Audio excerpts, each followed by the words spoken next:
बुद्ध को नमन करते हुए बहुजन समाज के समस्त पुरोधाओं को नमन करते हुए आज इस सभागार में मंचासीन भिक्षु संघ को सादर बंदामी करते हुए आज के इस धम्म भूमि प्रतिनिधि सम्मेलन में भारतवर्ष के दूर दराज के क्षेत्रों से, विभिन्न राज्यों से पधारे हुए हमारे समस्त क्रांतिकारी साथियों को, जिन्होंने परम श्रद्धेय भारत के एकमात्र भिक्षु, क्रांतिकारी भिक्षु कह सकते हैं, डॉक्टर करुणासील राहुल जी के सानिध्य में धम्म भूमि के बैनर के नीचे लगातार पिछले कई वर्षों से जो धम्म के क्षेत्र में कार्य कर रहे हैं, भंते जी के जैसे भी दिशा निर्देश होते हैं, उन निर्देशों के अनुरूप हम लोग अपनी अपनी गतिविधियां संचालित करते हैं।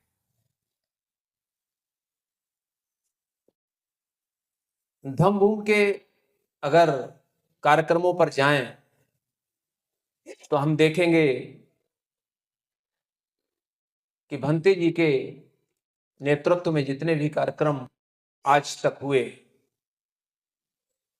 चाहे वह स्टेनलेस स्टील पर बुद्धा इन धम्मा का प्रकाशन हुआ हो, बाबा साहब की 125वीं वर्षगांठ पर महान वह कार्यक्रम संपादित किया गया हो आगरा में, भिक्षु भिक्षुणियों को चीवर देकर एक अभूतपूर्व भारतवर्ष के इतिहास में कार्य करने का कार्य किया गया हो,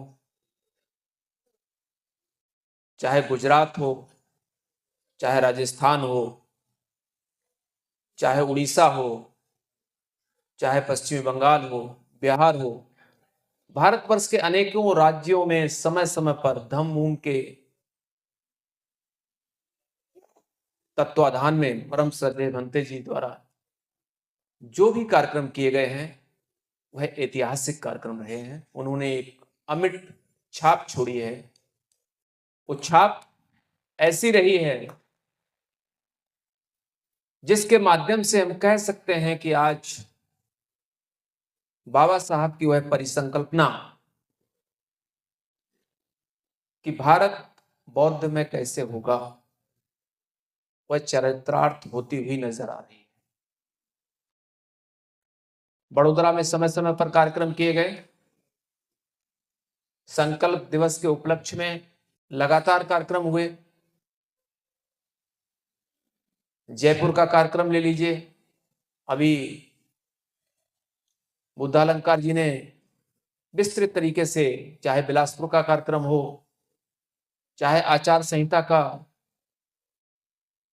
अनावरण जो गौतम बुद्धा विश्वविद्यालय में किया गया उस ऑडिटोरियम में, तो पूरे भारतवर्ष ही नहीं बल्कि बुद्धिज्म के फॉलोअर्स विश्व में जहां जहां थे, उन्होंने सोशल मीडिया के माध्यम से उस अभूतपूर्व कार्यक्रम में हिस्सा लिया।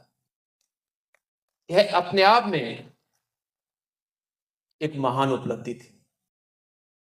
हम सभी को पता है कि सिद्धार्थ जब बुद्ध बने और बुद्ध बनने के बाद उन्होंने सबसे पहले परिस्थिति जन्यवश चाहते तो थे वह कि अपने गुरु अलार कलाम जी को पहला अपना जो मुझे बुद्धिज्म प्राप्त हुआ है उसके बारे में अनुभूति प्राप्त कराएं, प्रदान कराएं, लेकिन उनका चूंकि परिनिर्वाण हो गया, दूसरे गुरु उद्धवराम पुत्र जी का परिनिर्वाण हुआ, तो उन्होंने अपने उन 5 साथियों को जब सारनाथ में धम्मचक्र प्रवर्तन का संदेश दिया और उसके बाद व्यापारी पुत्र यश और उसके साथियों सहित जब भिक्षु संघ की संख्या 60 हो गई, तो तथागत ने कहा कि चरत भिक्षुवे चारिकम बहुजन हिताय बहुजन सुखाय, अर्थात जो चारिका की बात कही गई कि जो भिक्षु है, भिक्षु का जो सबसे अहम कार्य है वह है चारिका करना। भिक्षु जब चारिका करेगा, वह जहां जहां जाएगा, जिस जिस जगह जाएगा, उस जगह उसका सानिध्य वहां के क्षेत्रवासियों को मिलेगा और बुद्धिज्म का प्रचार प्रसार स्वतः हो जाएगा। भारतवर्ष जो कि बुद्ध और उनके धम्म की जननी रहा है, हम सभी को पता है, क्योंकि यहां पर जो भी लोग आज के इस अवसर पर यहां पर बैठे हुए हैं, वह जान रहे हैं कि बुद्धिज्म जो एक समय जमाने में इतना फलीभूत हुआ यहां सम्राट अशोक के शासनकाल तक, उसके बाद किन परिस्थितियों में बुद्धिज्म लुप्त प्राय हुआ, क्या कारक रहे हैं उसके, उन कारकों में बहुत बड़ा योगदान, जो अहम योगदान है, वह हमारे भिक्षुओं का भी रहा है। और इस पीड़ा को बाबा साहब ने 18 मार्च 1956 को आगरा के मैदान पर कहा भी था अपने रुंधे हुए गले से। लेकिन उस परिपाटी को, बाबा साहब के उस दर्द को, बाबा साहब की उस पीड़ा को मान्यवर साहब कांसीराम साहब के बाद अगर समझने का किसी ने कार्य किया है तो वह हमारे परम श्रद्धेय भिक्षु डॉक्टर करुणाशील राहुल जी हैं, जिन्होंने इस मिशन मूवमेंट को, मान्यवर साहब कांसीराम जी की उस परिसंकल्पना को, जिन्होंने जाति प्रथा का समूल उन्मूलन नामक उस बाबा साहब के महान ग्रंथ को एक रात्रि में 8-7 बार पढ़कर अपने पद से न केवल इस्तीफा दिया, बल्कि यह प्रण भी लिया कि वह न तो कोई परिवार रखेंगे और न ही किसी पारिवारिक संस्कार में शामिल होंगे। उस दिशा में भंते जी ने जो अभूतपूर्व कार्य किए और जिसके कारण आज हम सब लोग यहाँ पर बैठे हुए हैं, चिंतन मनन के लिए आए हुए हैं, हम सबका यह दायित्व बनता है कि भंते जी जो भी दिशा निर्देश दें, समय समय पर उनके द्वारा जो भी दिशा निर्देशन जारी किया जाता है, उसके अनुरूप हम लोग क्षेत्र में जो भी जिस राज्य से आया है उस जगह पर वह धम्म भूमि श्रेष्ठ जीवन का एक आंदोलन, हम किसी के लिए कुछ नहीं कर रहे हैं। अगर हमें यह कहीं भ्रम है कि हम किसी और के लिए कुछ कर रहे हैं, तो ये हम संभ्रम की स्थिति में, हम केवल और केवल अपने स्वयं के लिए कर रहे हैं। जब हम एक नैतिक कार्य करते हैं, बुद्ध की करुणा, प्रज्ञा, मैत्री की विचारधारा से स्वयं को अभिसिंचित करते हैं, तो ये मानकर चलिए कि हम दूसरों को कल्याण से पहले स्वयं का कल्याण करते हैं और हमारा कल्याण ही दूसरों के कल्याण में परिवर्तित होता हुआ प्रतीत होता है और धीरे धीरे करके एक ऐसे बौद्ध में समाज का निर्माण होता जाता है जो हम समझ ही नहीं पाते हैं कि वो हमारा समाज कैसे निर्मित हो गया। जितने भी लोग यहाँ पर बैठे हुए हैं, मुझे लगता है सब इसी कड़ी के भागीदार हैं और धीरे धीरे करके यहाँ पर हम लोग एक बौद्ध में वातावरण को बनाने में अपने आप को सफल सिद्ध कर पाए। साथियों, ये हमें बहुत अच्छे तरीके से पता है कि जब हम सफलता के मुकाम पर होते हैं और हमको लगता है कि हम जिस उद्देश्य के साथ मेहनत कर रहे थे या जिस उद्देश्य को लेकर भी हम चल रहे हैं, उस उद्देश्य के बहुत नजदीक, यानी कि हमारा टारगेट हिट होने वाला है, तो जब हम टारगेट के करीब चलते हैं, पहुंचने वाले होते हैं, तो विपरीत मानसिक शक्तियां जो हैं वो भी हमारा पीछा नहीं छोड़ती हैं। हमें ये भी समझना चाहिए, हमारे पूर्व वक्ताओं ने यहाँ पर प्रत्यक्ष अप्रत्यक्ष रूप से अपनी बात को उस पर मूवमेंट पे लाए हैं। मैं और स्पष्ट रूप से कहना चाहता हूं कि बहुत सारी शक्तियां आपको अपने पद से भ्रमित करने के लिए, वर्तमान का जो सेक्टर है, सोशल मीडिया का युग है, छोटी सी बात को किस तरीके से बड़ा करके, छोटी सी बात को किस तरीके से तोड़ मरोड़ कर प्रस्तुत करने की कलाएं जो एआई के थ्रू भी जो आई हैं। तो मैं ये भी कहना चाहूंगा कि हमारे जितने भी यहाँ पर साथी बैठे हुए हैं, मिशन मूवमेंट के मसीहा कह लीजिए कि क्रांतिकारी लोग यहाँ पर जो आए हैं, उन सबको एआई का भी धीरे धीरे करके अध्ययन करना चाहिए। क्योंकि उसका कारण ये है कि आपके अधिकारों के साथ, आपके कर्तव्यों के साथ कोई छेड़छाड़ ना हो, इसीलिए हमें टेक्नोलॉजी का भी सहारा समय समय पर लेना पड़ेगा। अन्यथा वह टेक्नोलॉजी हमें पीछे धकेलने का कार्य जरूर करेगी। यह सत्य है कि कर्मठता को पीछे धकेला नहीं जा सकता है, लेकिन उसको बाधित किया जा सकता है। तो बाधित करने वाली शक्तियां सतत हमारे बीच में ही प्रयत्नशील रहती हैं और ऐसी शक्तियों को हमें इग्नोर करना चाहिए। परम श्रद्धेय भंते जी के सानिध्य में जो हमारा आगरा में कार्यक्रम जो भी आज तक संपादित हुए, वह तो एक मिशन मूवमेंट को बढ़ावा देने वाले कार्यक्रम हैं, जिसको कहते हैं वैचारिकी को प्रचारित और प्रसारित करना। विचार की शक्ति से बड़ी कोई शक्ति नहीं होती। मैं चूंकि हिस्ट्री और पॉलिटिकल साइंस का स्टूडेंट रहा, तो मैंने देखा कि आज तक के महान योद्धा जो भी, चाहे धार्मिक योद्धा रहे हो, चाहे सामाजिक योद्धा रहे हो, उन लोगों ने अगर विचार की शक्ति को प्रतिस्थापित किया, तभी उनकी महानता सिद्ध हो पाई। परम श्रद्धेय भंते जी जिस दिशा में कार्य कर रहे हैं, वह अपने आप में न केवल अनूठा है, बल्कि अद्वितीय है। अद्वितीय इसलिए है क्योंकि क्रांति करने वाला व्यक्ति, जो भी व्यक्ति क्रांति करता है, वह व्यक्ति लीक से हटके चलता है। आज मैं अपने थोड़े से उद्बोधन को फॉर्मल कर रहा हूं। बुद्धिज्म बहुत क्लिष्ट है।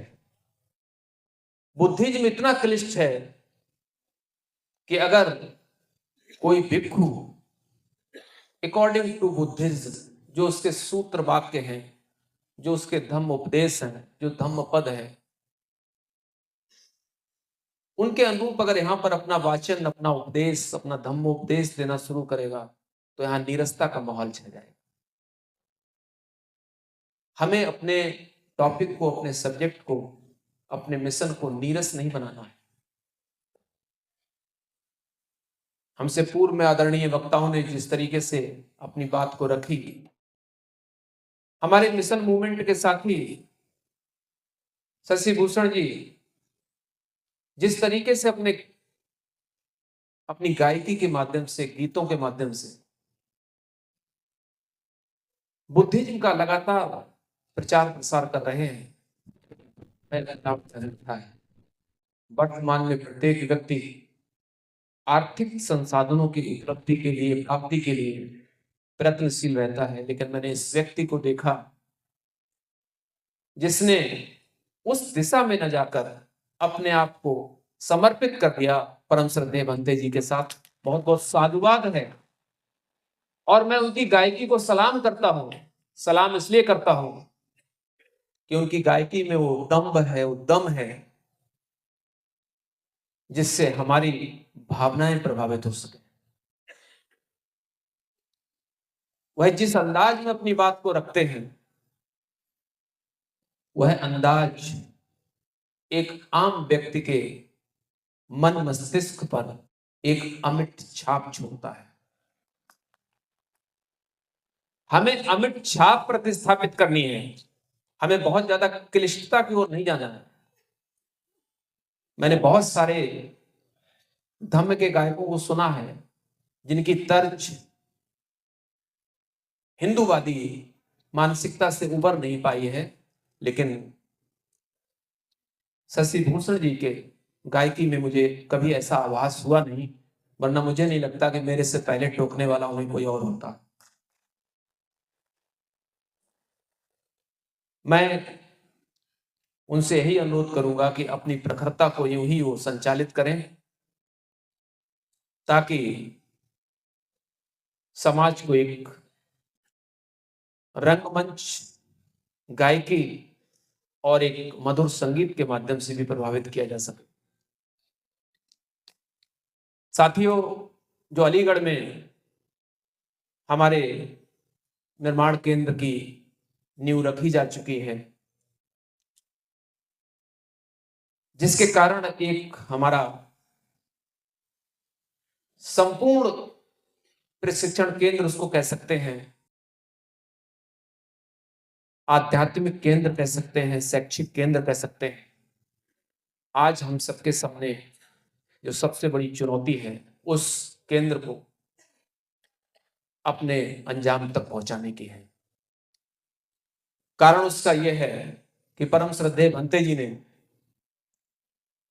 बहुत सारी समस्याओं को झेलते हुए, मुझे बेहतर पता है, बुद्धिज्म में भी कुछ ऐसे मानक सिद्धांत हैं जो कुछ चीजों की अनुमति नहीं देते हैं। इसलिए मैंने पहले ही भंते जी के नाम के सामने क्रांतिकारी भिक्षु का उल्लेख किया है।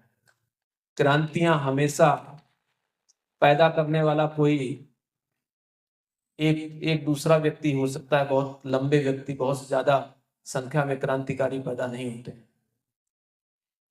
मार्ग को छोड़कर चलने वाला व्यक्ति निश्चित रूप से आलोचना का भी पात्र बनता है। उसकी समीक्षा भी लोग करते हैं और तरह तरह से समीक्षा करते हैं। इन समीक्षाओं की परवाह किए बगैर जो व्यक्ति अपने कार्य में सतत एक अंजाम तक पहुंचने के लिए लगनशीलता के साथ लगा रहे, ऐसे व्यक्ति को कोटि कोटि वंदन है।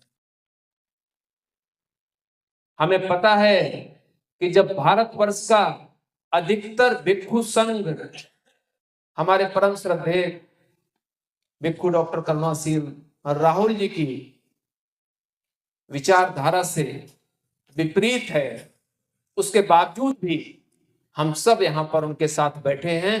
ये अपने आप में एक अद्वितीय मिसाल है, क्योंकि उसका कारण यह है कि हम सब बुद्धिज्म के सही फॉलोवर हैं। बुद्ध की विचारधारा जो थी, उस विचारधारा को लेकर हम लोग चल रहे हैं। बुद्ध ने मध्यम मार्ग की बात कही है। बुद्ध ने यह कभी नहीं कहा है कि अपने पथ में इतनी क्लिष्टता पैदा कर दो, अपने पथ को इतना कठोर कर दो कि अब अपने लक्ष्य तक पहुंच ही ना पाओ। हमको अपने लक्ष्य को हासिल करना हमारा एकमात्र उद्देश्य होना चाहिए। और लक्ष्य क्या है? भारत को बौद्धमय बनाना। और भारत को बौद्धमय बनाने की परिसंकल्पना परम श्रद्धेय भंते डॉक्टर करुणाशील राहुल जी ने नहीं देखी है। वह परिसंकल्पना देखिए हमारे परम पूज्य बाबा साहब डॉक्टर बी.आर. अम्बेडकर ने। उस परिसंकल्पना को पूरा करने का कार्य किया साहब मानवर कांसीराम साहब ने। और आज परम श्रद्धेय भंते जी के सानिध्य में जो भी हमारा भिक्षु संघ इस मंच पर उपस्थित है, वह सब उनके नेतृत्व में कंधे से कंधा मिलाकर कार्य कर रहे हैं। सभी का बहुत बहुत साधुवाद है। और हम सभी का यह नैतिक दायित्व है कि किस तरीके से अपने प्रशिक्षण केंद्र, अपना निर्माण केंद्र जो अलीगढ़ में बन रहा है, उसको अंजाम तक पहुंचाएं। उससे होगा क्या? असली बात तो यह है कि उस निर्माण केंद्र की आवश्यकता क्यों?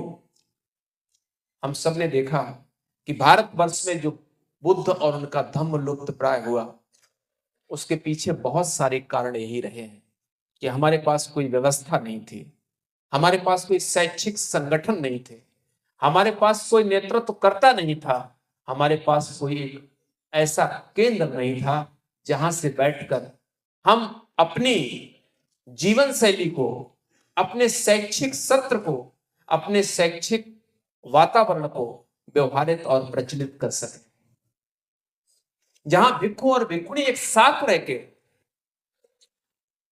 क्योंकि पुरुष और महिला समाज में एक रथ के दो पहिए की तरह हैं, सभी को पता है। लेकिन बहुत सारे लोगों ने इतना मतभेद कर रखा, इतना ज्यादा दूषित वातावरण फैला रखा। तरह तरह के लोग तर्क देते हैं कि तथागत ने भी स्टार्टिंग में महिलाओं को संघ में प्रवेश देने से मना कर दिया था। जो नकारात्मक मानसिकता के लोग होते हैं उनको हर जगह नकारात्मकता ही सूझती है। हमें इस नकारात्मकता से दूर जाना है, और जब हमारे साथ एक ऐसा क्रांतिकारी व्यक्ति बैठा हुआ हो, जुड़ा हुआ हो, जिसके दूर दूर तक नकारात्मकता कहीं भी नजर नहीं आती है, तो हमें उनके साथ मिलकर, उनके सानिध्य में चलकर अपने लक्ष्य को अंजाम तक पहुंचाना है। जब यह हमारा निर्माण केंद्र पूर्ण हो जाएगा, तो वहां पर हमारा एक शैक्षिक वातावरण स्थापित होगा। हम कहते हैं कि हमारे पास पढ़े लिखे भिक्षु नहीं है।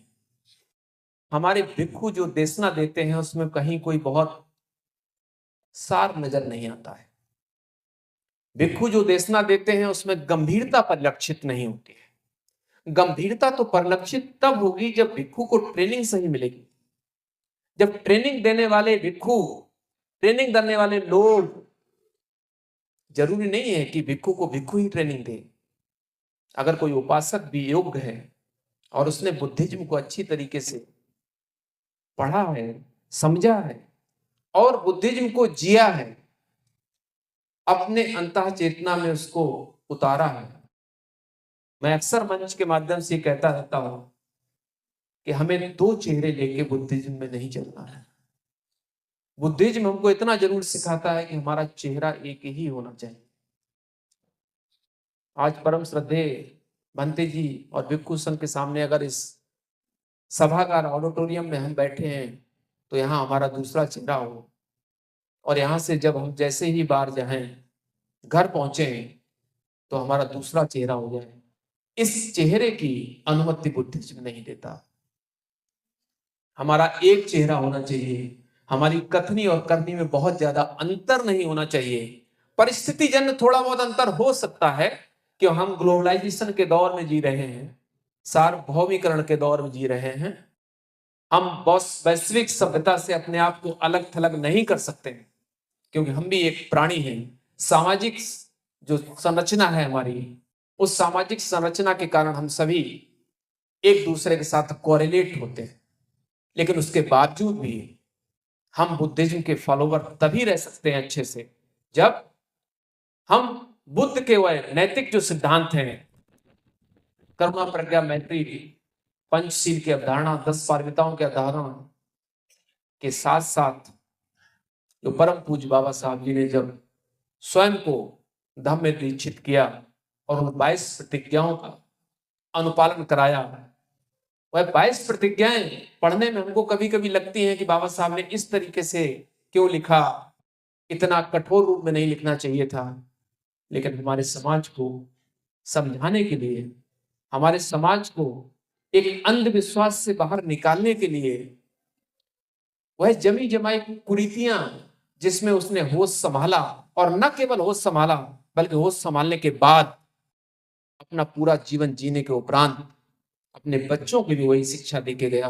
उन शिक्षाओं से, उन कुरीतियों से, उस अदृश्य भय से,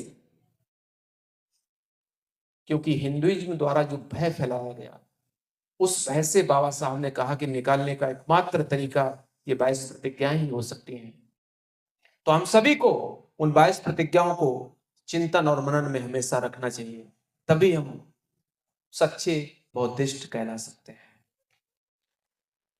और क्योंकि आज बहुत सारे वक्ता यहाँ पर हैं, जब हमारा वह निर्माण केंद्र प्रतिस्थापित हो जाएगा, तो हमारी शिक्षा दीक्षा, हमारे भिक्षु संघ को जो ट्रेनिंग मिलेगी, और ट्रेनिंग पाने के बाद जब वह भिक्षु कहीं भी चारिका करते हुए जाएगा, तो वह भिक्षु परम श्रद्धेय डॉक्टर करुणाशील राहुल जैसी ही देशना देगा, जहां पर लोग मंत्र मुग्ध होकर सुनेंगे।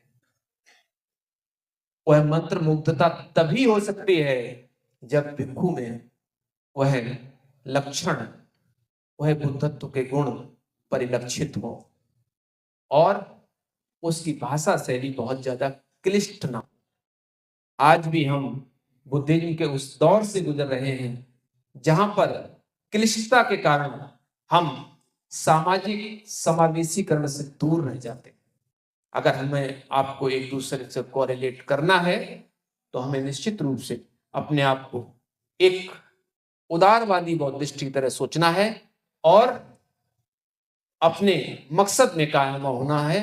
और मकसद हमारा एक ही है और वह है भारत वर्ष को बौद्धमय बनाना। और इस सब के लिए हम सभी को बहुत बहुत साधुवाद ज्ञापित करते हैं। आज आप लोग दूर दराज के क्षेत्रों से आए और इन्हीं बातों के साथ मैं सभी को क्रांतिकारी जय भीम बोलते हुए